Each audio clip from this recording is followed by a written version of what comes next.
Still classified? Yes. I brought brownies. Brownies! Scandal and drama. Hi, I'm Kitty Monk, and I'm here to talk to you about American Dad, or more specifically, their biggest scandals and controversies to date. Why am I making this list? I did one for South Park and Family Guy. It's only fair I do it for this one. The weird thing is, I didn't find as many as I probably should have. As in these were interesting, but it was still pretty fun to make this list. And a few, I argue, I didn't even know myself. So, let's discuss. Starting with...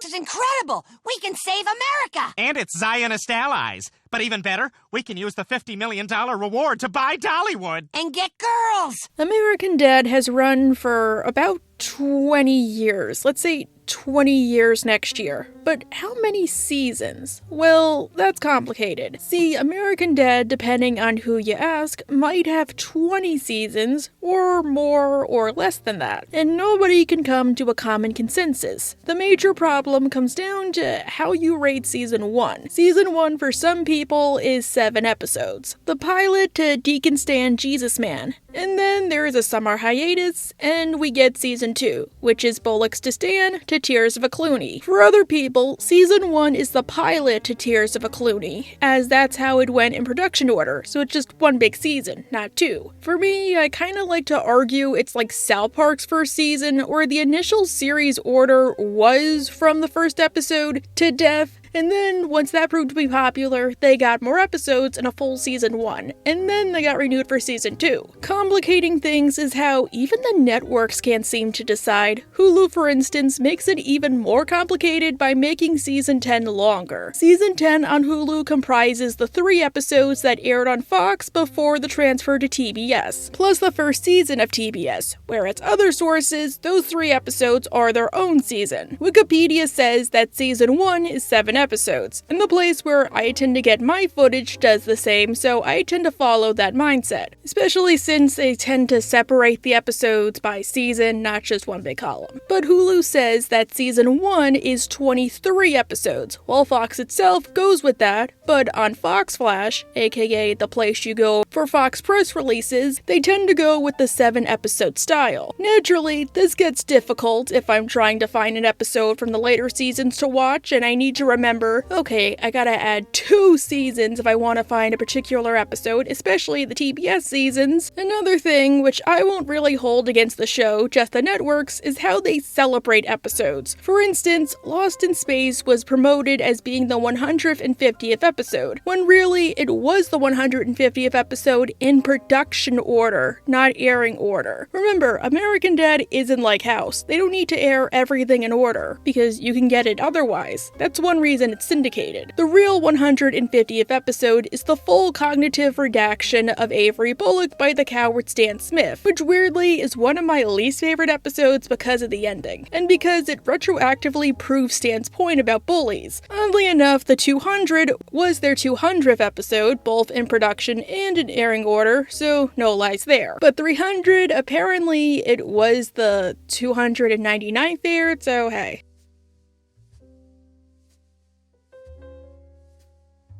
Look, Mr. President, teacher says every time a bell rings, an oppressive autocracy gets freedom. That's right. That's right.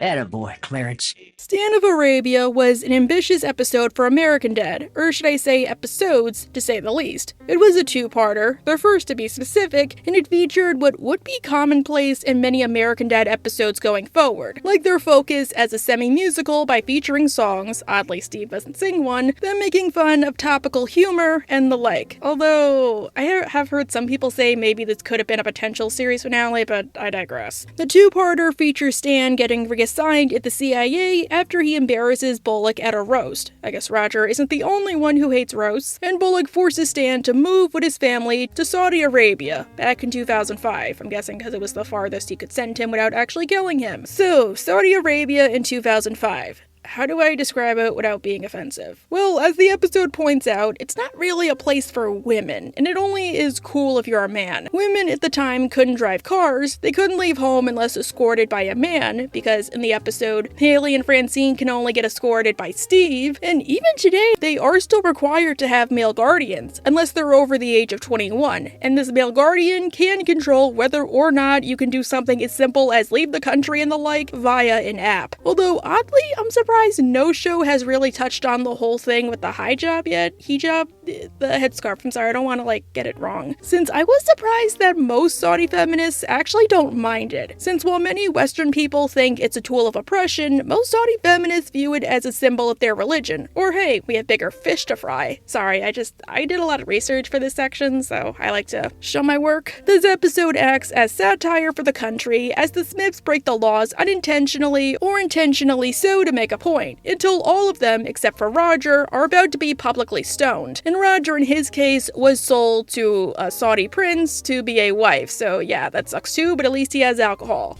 Well, girl can't hold out forever. Stan, for instance, gets arrested for kissing a man, Francine for singing and dancing in her panties in public, Haley for beating up a man, and Steve for expressing religious beliefs and saying that God is a woman. God is a woman. Jeez.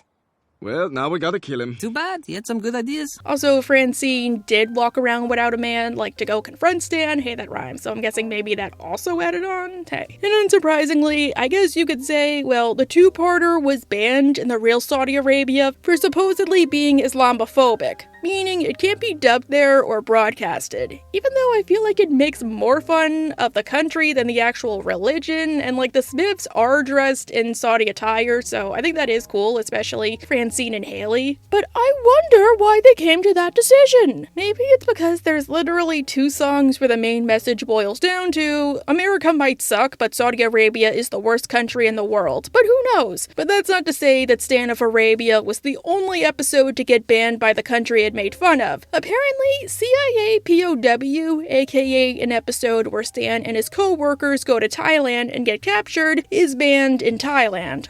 Who are you? What are you doing in my chamber? Why don't I wake up speaking my native tongue? Gods! You're busted! Which part of me thinks is them letting them off easy, considering how there's literally still a law that's greatly enforced, where if you make fun of the King of Thailand or the royal family, especially his heir, you can get between 3 to 15 years in prison. And since the episode does involve them making fun of the king for using a diamond-encrusted inhaler, yeah, I guess me and Dan the Man are going to prison if we ever go to Thailand, considering that top 10 list we made where we speculated the torture guy was Roger. And it's your fault the bodies are going to be ripped apart by yaks! I won't tell them. Do you want to know the names of the yaks? Are there yaks there? I like yaks.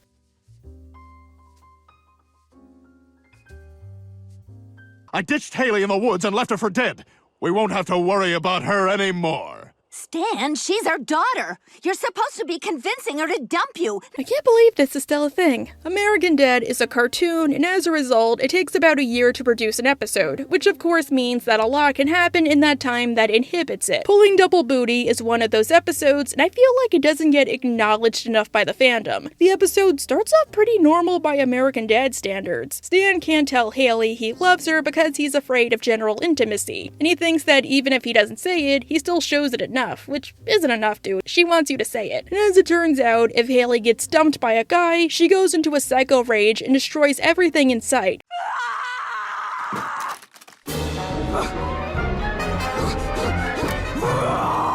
After Jeff breaks up with her, her latest outburst means that if she does anything else, she'll be thrown into prison, which makes Stan decide to vet who dates her. He does approve of her latest choice though, Bill, aka his body double. He's a perfect specimen for her. Look at his powerful, devoted shoulders, his strong, reliable chin, sculpted rock-hard pecs. Pecs you could motorboat.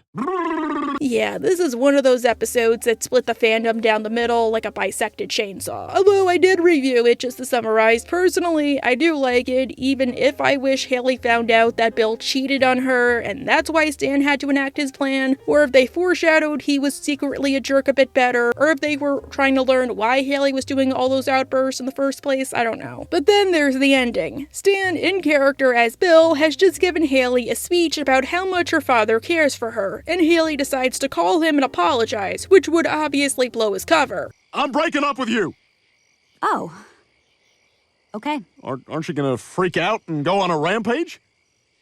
No. However, Haley realizes that the reason she has her outbursts is because she's love-starved for her father. What the hell? I'm sorry, I don't know how to say it better. She just wants her dad to say I love you, okay? And when she calls Stan, well, she gets angry when she discovers the truth. Oh my God! Are you kidding me? I love you, honey. I said it, see? Now, depending on where you watch the episode, your ending may vary. If you're watching it on TV, chances are it will end with this line here. I love you, honey. I said it, see? And then just cut to black. But if you watch it on DVD or streaming, or hey, sometimes on TV, but in my experience that's super rare, it'll end with Haley burning down the forest. You don't want to tear one of those out. The serious collector keeps his matchbooks intact. Oh, now it's worthless. Which, to be fair, was foreshadowed throughout the episode, like Haley playing with matches or saying, Bill, I thought you blew me off. I would have burned this resort to the ground, just torched the whole forest to cinders. But you didn't. You didn't, and I love you. So, what gives? Well, around the time the episode aired, there was a string of wildfires. I'll link the wildfire report for November of 2008, aka the time when this episode aired, and Fox thought it was in poor taste to air the ending. However, the weird thing is, this hasn't really been restored, and I've made a few guesses. My first is because it's funnier if they just cut to black, since you can basically imprint whatever ending you want on Haley, which is equally funny. Like, did she kick her dad's ass? Did she burn down the forest? Did she just leave Stan there? Or my second guess, because of climate change, wildfires have been getting steadily worse and are a more constant problem than they have ever been before. I mean, there were even wildfires in New Jersey this year, and last year the sky was orange because of the smoke of the Canadian wildfires. All I remember is how everything smelled like burnt wood if you opened a window, and you had to wear a mask if you left the house, especially if you were working outside. So it's best to just leave the episode as is. I don't know. What do you think? Should it be restored?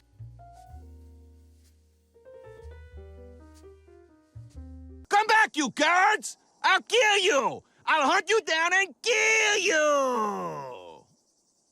Bye, have a beautiful time. So if you've seen American Dad before, I'm sure you're familiar with the ending card for Underdog Productions, the company that produces American Dad, and was made by the creators of the show, Seth MacFarlane, Mike Barker, and Matt Weitzman. It commonly features a man waving and giving a thumbs up, saying a phrase such as, "Bye, have a beautiful time." Bye, have a beautiful time. What you might not know is there's a story behind it. The man in the clip is an actual man, a security guard named Officer Manuel Enrique Pena Valaders. Yeah, I'm sorry, I can't pronounce it. Or Officer Manuel Pena for short. Officer Pena was a Venezuelan-American security guard at the studio where American Dad was produced. Some sources say he was the parking guard, others say he was the desk guard. All I know is he was a guard who worked for the show, okay? And whenever the crew would leave for the night, he'd say his phrases like, "Bye, have a beautiful time," or "Bye, have a good night," or something like that. And the crew loved it so much that they added him into the show. In a really special way, because now they get to see him at the end of everything. The reason I included this was, one, it's a nice sweet bit of trivia, and two, well, we don't know how much he gets paid. Plus, he also did kind of try to capitalize on this to little to no success, which does suck. He seems like a cool guy. Since most of the info I found about him was unverifiable, I did see a copy of the contract he apparently signed where he was paid $400, but I don't know if it was a one-time payment, meaning he now makes nothing from this, or if he gets paid $400 every time it airs or something like that, or if he got paid $400 initially and then gets some kind of residuals, I don't know. Some say he does get residuals and that's part of why they put him in there to like help him. Others say he doesn't. Again, I have no clue. All I know is that Officer Penna did have a YouTube channel where he did try to do an AMA of himself with his son, which got removed because apparently it didn't follow community guidelines. Although you can find clips of it on Reddit, especially the American Dad subreddit. My best guess is because, well, he would include the theme song in his clips, and that's copyrighted, so YouTube doesn't really like that. Or the music just went on too long, or the clips went on too long. But he was active on Reddit. He did his AMAs with his son and the like, with his son trying to help his father connect with his fans by posting on his behalf. I just hope Officer Penna is doing well nowadays. Like, I have heard some conflicting reports that either he works somewhere else as a security guard, or he's an Uber driver. But outside of his name and what he did, I take it with a grain of salt. Plus, he also does live in California. It is a bit expensive there, even if you have the best job in the world. I only have the contract photo because apparently somebody bought a storage locker that used to belong to Mike Barker, and the contract was there. Bye, but I guess... have a beautiful time. Bye, have a beautiful Have a time. beautiful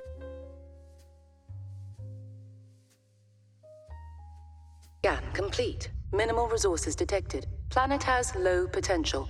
Looks like my decision's made for me.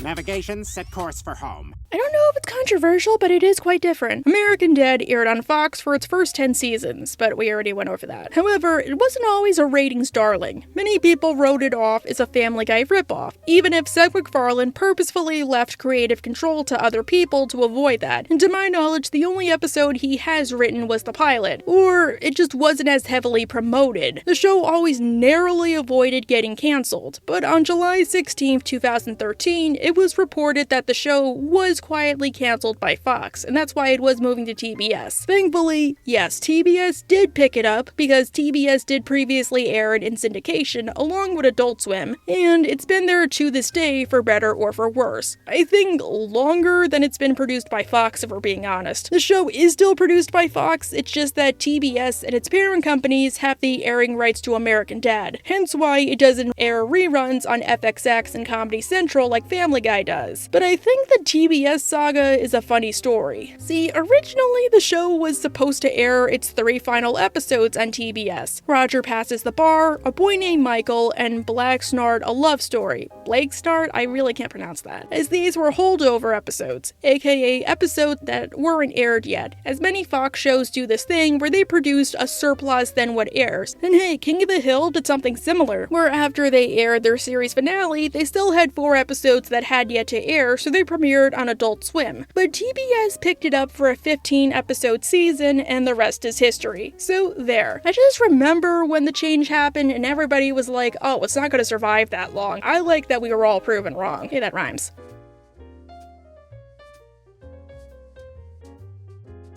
Like when a new pope moves into the Vatican. Hi, I don't know who to complain to about this, but I'm still getting XVIII's mail. Yeah, no, he's not here anymore. This is XXIV. American Dad and Family Guy are produced by the same people and were created by the same man. Naturally, this has led fans to wonder when we'll get a proper crossover, since with the exception of a cameo here and there, we haven't had a true one. Think of the same vein as Simpsons Rama or The Simpsons Guy, where both shows have the characters interact and cross over and get involved in some kind of crazy hijinks plotline. But I think the most memorable out of all of these was April and Quahog. Also, I don't count the hurricane. That was only for like 2 seconds. It was announced there would be a Family Guy American Dad crossover, with images released of Stan and Francine meeting Peter and Lois. And heck, apparently, to make it really cooler, there was meant to be a crossover that same episode with King of the Hill. But as it turns out, that was an April Fool's prank, which, considering how that episode's big twist was that the news was making people think it was the end of the world as an April Fool's prank, I actually think that was kind of genius on their part. Weirdly, the closest we we got to this happening was Big Fat's intro, where instead of the normal theme song, we have the Griffins meet the Smiths, in-universe being that the Smiths are their new neighbors, and Stan having to inform them that Roger is an alien and it needs to be kept on the down low. And then Stan kills Peter because he blabs, and then it turns out it was a dream, only for Hank Hill to be there, only for it to be another dream that it turns out Hank was really having. Hey, Lois, what's that fat man doing in our bed? Damn it. I always wake up before I find out if they can understand the baby. And then we get a Family Guy version of the King of the Hill intro, and wow, that was a lot. But as for the scene from Big Fat, apparently it was just reused footage, and a bunch of what happened was cut from that too, like the Smiths and the Griffins interacting with their counterparts. $50. They're selling a biopsy of Celine Dion's uterus on eBay. The hell kind of dog is it? I was gonna ask the same thing. Because in the episode itself, they just walk in and see Roger, whereas on the DVD version, like Steve and Chris talk to each other, Haley and Meg, and we get Francine meeting Lois, because apparently they have some backstory, which I find doubly hilarious. So I'm of the mindset that the scene from Big Fat was supposed to be the intro for April and Quahog, but it got cut for time, so they played it off as an April Fool's joke, like, haha, oh, you really thought there was gonna be a crossover? I did think that. I guess now the chances of actually getting a crossover are going to be slim to none because it airs on TBS, but hey, y'all can wonder.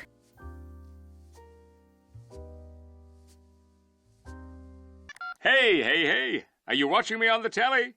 I'll wave to you. What? Who's Jeff Fisher? But we're so good together!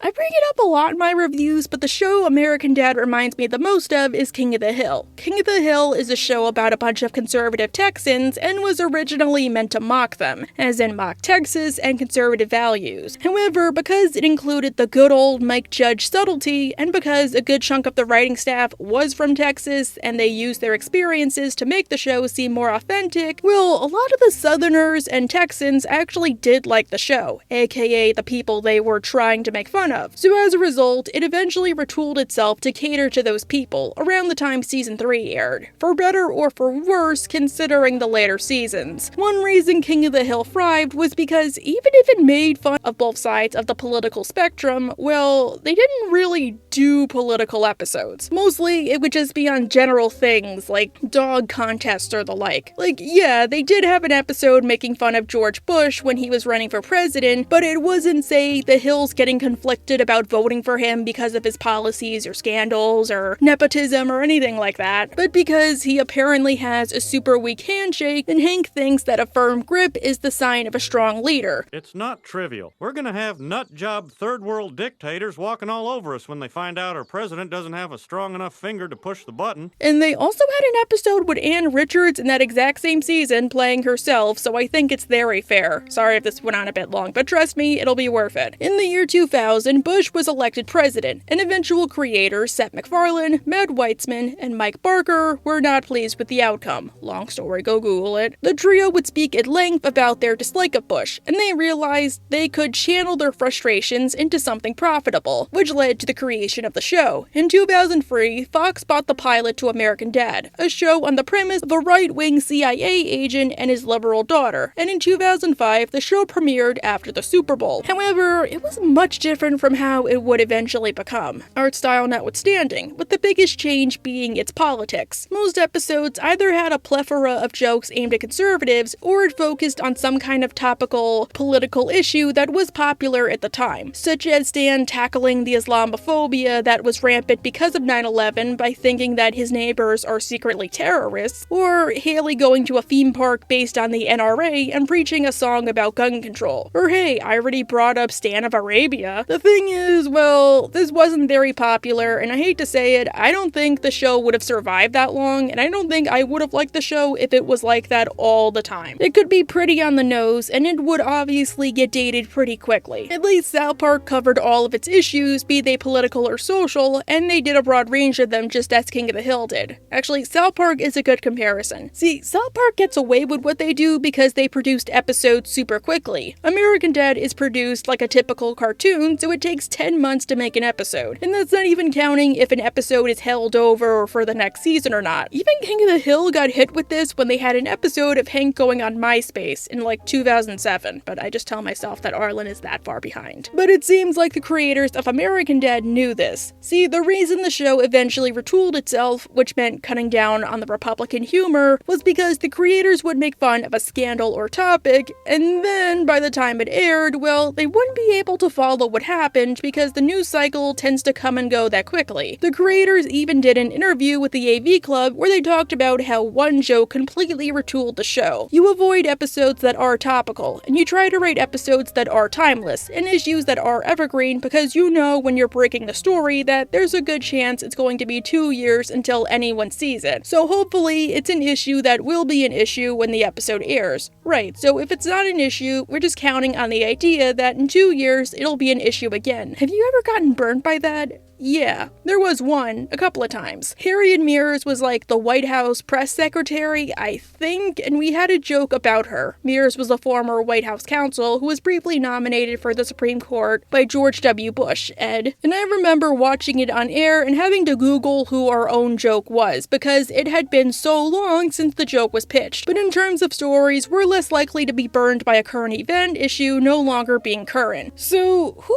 is Harriet Miers? Well, time to flex my hyperfixation research skills, because I used to have a weird nerdy interest in the SCOTUS that I now channel into theme parks. Okay, so when Bush was elected to a second term, he had a vacancy on the Supreme Court to fill, as Justice Sandra Day O'Connor, aka the first woman on the bench, was retiring. On July 19, 2005, aka the same year American Dad was airing, or beginning to air, he announced he was going to choose John Roberts, a litigator and a judge on the DC Appeals Court Circuit, to replace her. But then something happened. On September 3rd later that year, so let's say like 2 months later, Chief Justice William Rehnquist died, meaning that Bush now had to replace 2 people. He changed John Roberts to Chief Justice, a position he holds to this day, but he still had to replace O'Connor, which led to many potential candidates, the main one being Harriet Miers, as many people, including Laura Bush, believe there should always be a minimum of 2 women on the bench at all times. And now there's about 4, so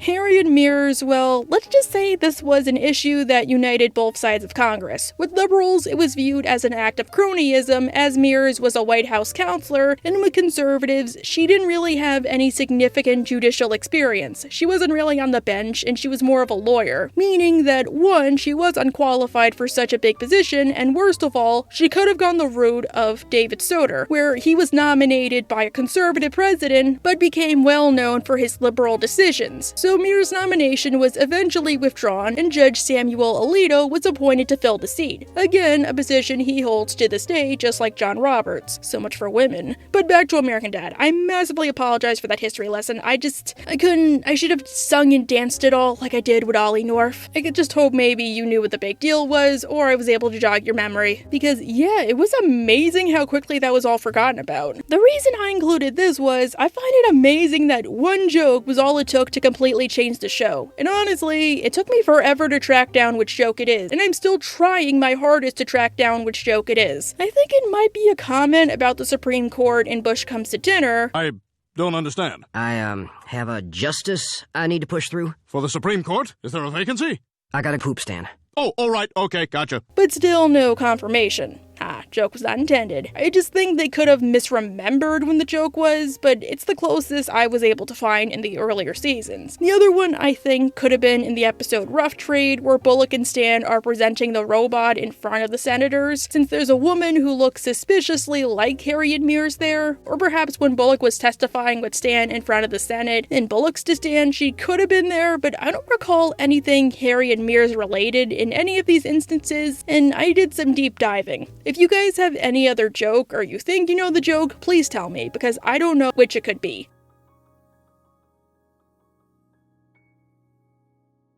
All of our vacations, the only thing that ever brought this family together, have been a big, fat, fake lie? Yes! Yes to you, and yes to the game. Guess we can't always be the big man on Krampus. The Vacation Goo is a pretty memorable episode of American Dad. The family discovers that they never gone on a true vacation, since Stan's version of vacation is time without his family, so he just puts them in the chambers. So That time in Mexico when you and I went hang gliding and you told me you loved me? Neither of those things ever happened. And of course, this led to the Smiths trying to have their own family vacation until they realized that Stan makes a good point. But it's memorable for another reason. See, when Steve, Haley, and Francine find out the truth and go to confront Stan, they see him and Klaus watching a college sports game, and they're rooting for Georgetown University, which makes sense. American Dad takes place in the DC metropolitan area, aka where Georgetown is located. Come on, Georgetown! Hoy yes! Hoy yes! Hoy yes! Hoy yes! Hoy yes! Hoy yes! Hoy yes! Hoy. Seems pretty normal, right? Well, there's a story here. Believe it or not, this episode got pushed back because of a tragic real-life event. Originally, the pair were meant to be wearing Virginia Tech attire and cheering for their team, while saying, Hokies, Hokies, as that's their nickname, check out the story. However, on April 16, 2007, a shooting occurred at Virginia Tech, which saw 33 deaths and 23 injuries, and the crew thought it was in poor taste to show the college, so the scene was reanimated to Stan and Klaus supporting Georgetown. Per an interview with the AV Club, like we had, Stan was rooting for Virginia Tech during March Madness. He wanted the house to himself. He wanted everyone to go out on vacation so he could watch the Sweet 16 in college basketball. And he was rooting for VTech. Then there was a giant tragedy at Virginia Tech, so we had to change Virginia Tech to Georgetown. And then there was that Heath Ledger dog, remember? Yes, yeah, but we didn't change that after. Greg and Terry had a dog named Heath Ledger. Greg and Terry, their dog's name is Heath Ledger, and you know, I don't think their dog is alive anymore either. Yeah, we haven't really gone back to him. Weirdly, I never knew about the VTech thing, but I swear to heck, sometimes if you keep the closed captions on something like YouTube TV, you will definitely see it. Like, instead of Stan saying, like, go Georgetown, it'll say, alright, let's go VTech. But if you watch on Hulu, it'll say Georgetown. I don't know if it was a rush job or something, but I'm guessing there is footage out there of the Virginia Tech version, and I would very much like to get my hands on that. Internet, do your thing.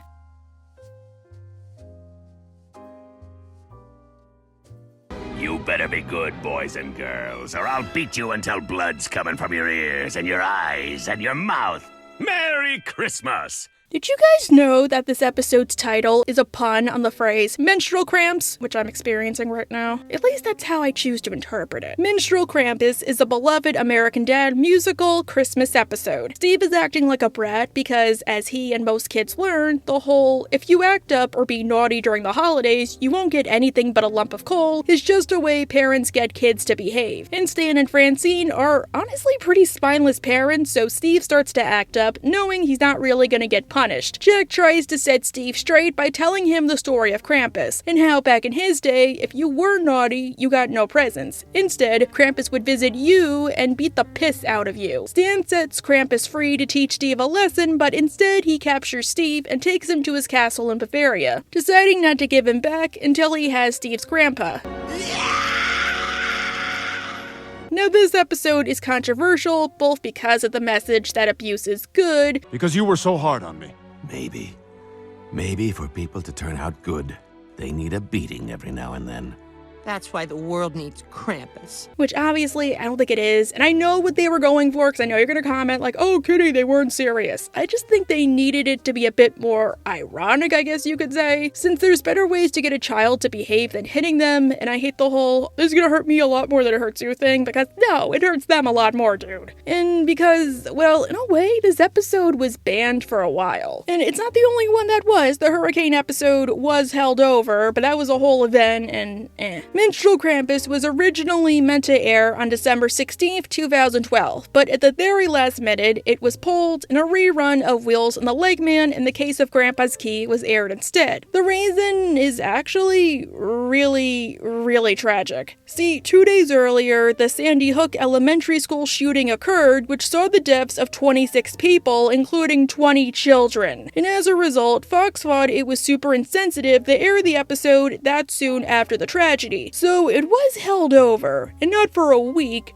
for a year. A reason I included this is because, unlike the hurricane special, well, I remember living through it. The hurricane episode was my first exposure to American Dad, but by Minstrel Krampus, I was watching it every week and deep in the fandom. In 2012, I remember coming home from school, I think I was like in the 7th grade at the time, and seeing my great-grandmother cry because of what she saw on the news and what happened at Sandy Hook. And then I remember going to Chili's at the mall later that night with my parents, and everybody was still talking about it. For American Dad, well, I remember seeing commercials for the episode, especially the clip of Roger showing Haley the interns he hired, because if you watch the episodes on demand like I did, they tend to have bonus features. And there was also an interview with the crew and Scott Grimes where they played parts of the episode and showed a recording of him singing the song Bad, Bad, Bad, Bad, Bad Boy. You know, I can't sing it, I'm sorry. I remember being on the American Dad wiki and seeing pictures of the episode and being excited, and I guess a little disappointed that the episode had to be pulled and only being left with crumbs for a year. But then, a year later, on December 15th, 2013, the episode did air in its entirety, albeit you can argue it was almost on the anniversary of the tragedy. Like, what irony. And I remember watching it as it was airing and thinking, what's so bad about this? I kept thinking maybe it was the fact Steve was getting captured and spanked since he was a child, but that didn't seem like a big deal to me. Like, nothing major to hold the episode over, and if that was the case, Fox was pretty knee-jerk about it. They had more reason to ban that Kesha song. And besides, Krampus and Steve did befriend each other, so I guess happy ending, it was all right in the end. But then I got to Act 3, which literally features a mass shooting, Steve and Krampus taking shelter, Steve being kinda traumatized, and Krampus getting killed in front of Steve, and Steve being covered in his blood. He was good!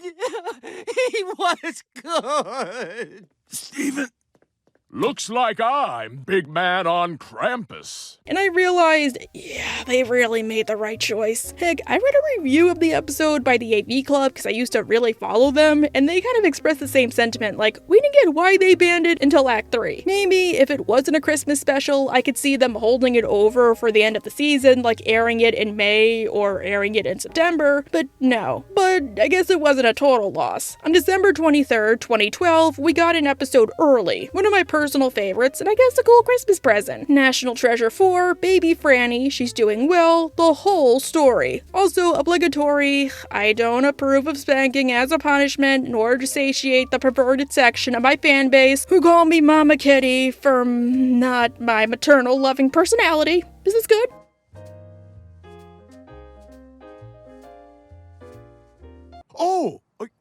Oh, no, you're kidding! No, sir, I am not. I am stabling a champion racehorse. A full release ensures a rejuvenative rest and promotes a winning attitude. You want to know a major difference between American Dad and Family Guy? Well, American Dad actually got sued and they lost. American Dad and Family Guy both had their heydays in the 2000s, at a time where adult cartoons were starting to gain momentum. And the main sentiment, which still persists to this day, is that animation is for kids, because you know, it's not a thankless medium that takes tons of manpower, inspiration, and work. So they tended to get lots of FCC complaints where people would complain about a show. For instance, you know that quick scene of Stewie eating the horse milk? That apparently got 188,368 FCC complaints. Now, I am of the opinion that if you don't like a show, unless they're doing something like totally illegal or encouraging viewers to harm themselves or others, just turn it off or do what I do and complain online. Don't want your kids watching it? Okay, then don't treat the iPad or the TV like a babysitter, because, you know, watching your kids isn't babysitting, it's doing your job as a parent. One episode that was especially controversial was Don't Look a Smith Horse in the Mouth, where Stan buys a horse and he gets tricked by Roger into doing the horse chores and destroying its fragile little mind. Hey, Stan, can you tuck me in and... Oh my god, you didn't. Apparently, this caused the Parents Television Council, aka Family Guy's most notable critic, to make over 100,000 complaints to the FCC about the episode, especially the scene with the garden hose, since the PTC believed it was a sign that the horse— okay, you know what? No, you know what it is. I think what's hilarious is that the whole episode showed it was a stupid decision from the start, from Stan buying the horse rather than just selling his car for a cheaper one like Franny said, or maybe getting Klaus a job instead so he could keep the car, to thinking the horse horse chores would help it somehow, because how the hell would that help? And when people learn what Stan did to the horse, they're all appropriately horrified. Except Roger, he just laughs. You told me to. What the? I was just messing with you for punching me in the arm. But I can't believe you did it. Oh, too good. Too good. For this, Fox was fined $25,000 by the FCC, not for the episode's content, but for failing to respond to its inquiry in a timely manner. I don't know what the aftermath was, just that they proposed a fine, so hey. It reads, in its inquiry, the FCC sought information from Fox and all of its affiliated stations that may have aired the episode, but instead of sending the entire trove of complaints, the FCC sent Fox just a sample complaint identifying Fox station KDFW in Dallas. According to the FCC, that station's owner, NW Communications, did reply, but the responses, quote, were incomplete and unsatisfactory. NW contended that the commission should seek an inquiry only from each licensee of a station that has received a complaint, not the entire network or station group. We emphatically reject that position, wrote P. Michelle Ellison, chief of the FCC's Enforcement Bureau. Now, again, I don't know the outcome, like if the fine actually happened, because I haven't heard anything. Maybe Fox is keeping it on the down low, but a legal document from the FCC does exist on it, and it's 10 pages long. Go read about it yourself. And apparently there was a whole SCOTUS case involving Fox and the FCC, but it wasn't about American Dad. It was about the use of the F word. Maybe they would have done better if they were represented by Mr. Martin Sugar.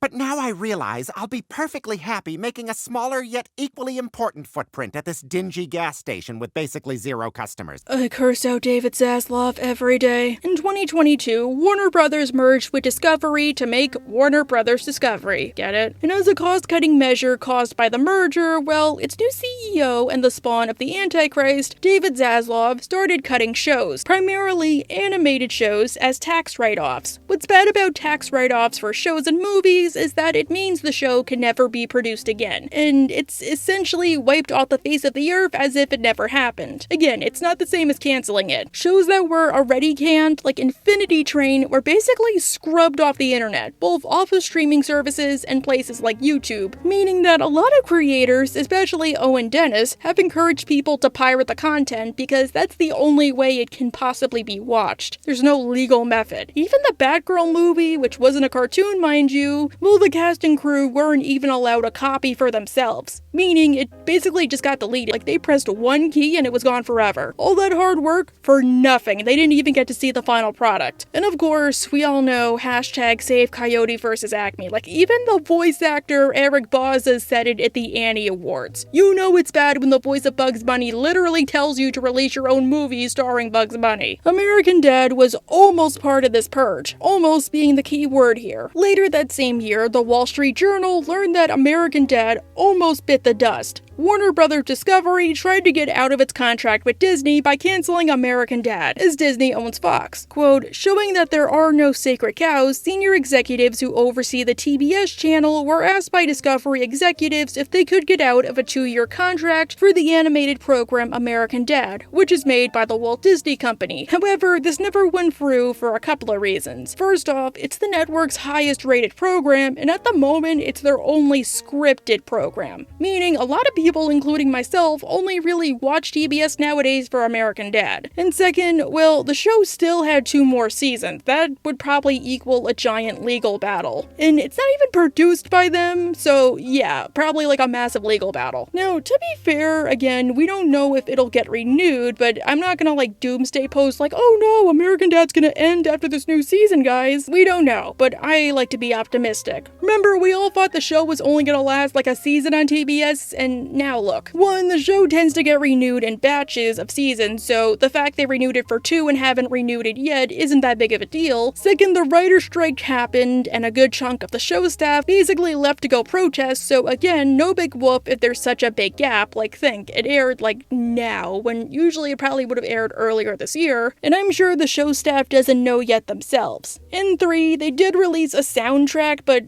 not every song is included. Also, again, TBS has airing rights. If the show gets canceled, I could see it getting moved to Hulu like they're doing a Futurama, or just airing on Adult Swim, which currently airs the new episodes, or just going back to airing on Fox. They have plenty of options. I don't think American Dad is going anywhere. Matt Weitzman himself even noted the uncertainty angle. While there's not likely going to be an American Dad movie any soon, there's also a wonder as to how long the series will continue running, with the shifts going on following Warner Brothers and Discovery's merger, meaning a scrapping of scripted content on TNT and TBS. Weitzman is also prepared for the end, noting that it could end at any time. I'm ready for it to end today if they pull the plug. And while the merger didn't catch them off guard, they were scared, and they did rate the episode Echoes just in case. And we all know how American Dad finales can go. Either they all die, or they die, but hey, it was a different version of them. All I know is the day American Dad ends, well, it'll be a sad one, Dadders.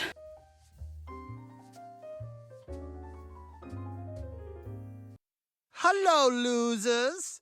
Sorry for calling you losers. Psych! I'm not sorry. The torture begins!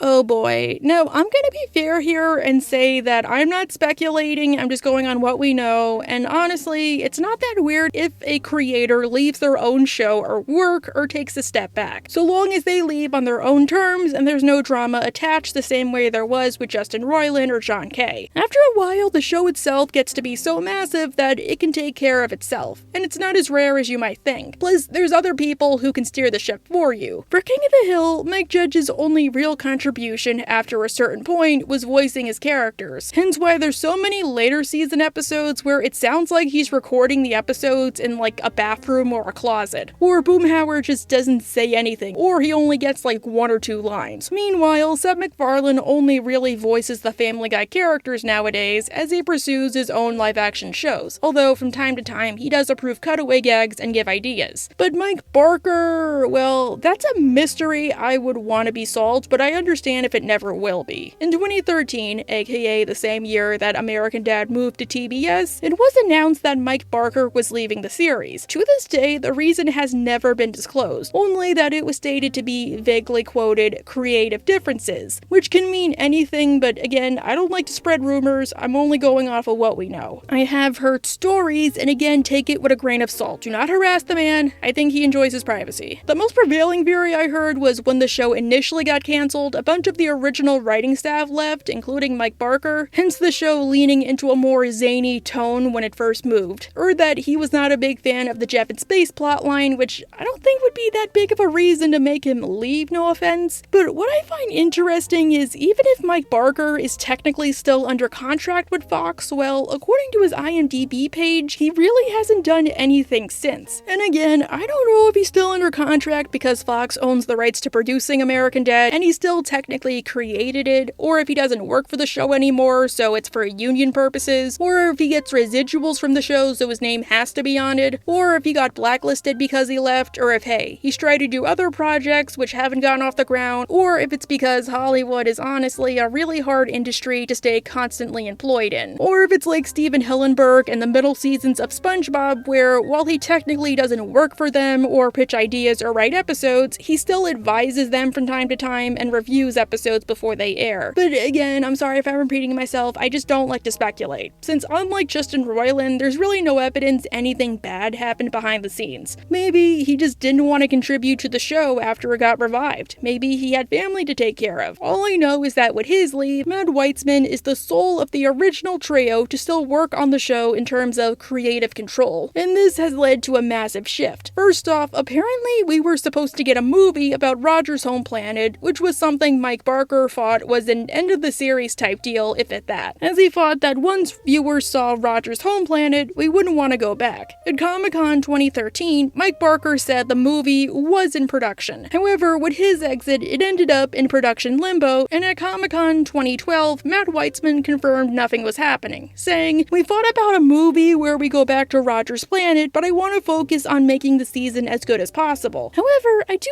like that they've stuck to Mike's wish to not show Roger's planet, since they'll always show his people, but never the planet itself. Like, we just see the space gas station, or the mall. We don't actually know what his world looks like or who lives there. Like, yeah, the mall is circling around a planet, but hey, maybe it's a planet that Roger's people own that isn't theirs. We do see Roger on another planet in a flashback, but you can argue again it's not his home planet, since space is ginormous and he was with an alien who wasn't of his species. However, the biggest impact of Mike's departure was that a good chunk of characters were retired, either quietly or otherwise, likely because they thought it would have been massively disrespectful to just recast them. Again, we don't know why he left, but I assume it was on the best of terms. Mike's best character was a scientist who worked for the CIA who was a caricature of him and Matt Weitzman, called Barker and Dr. Weitzman.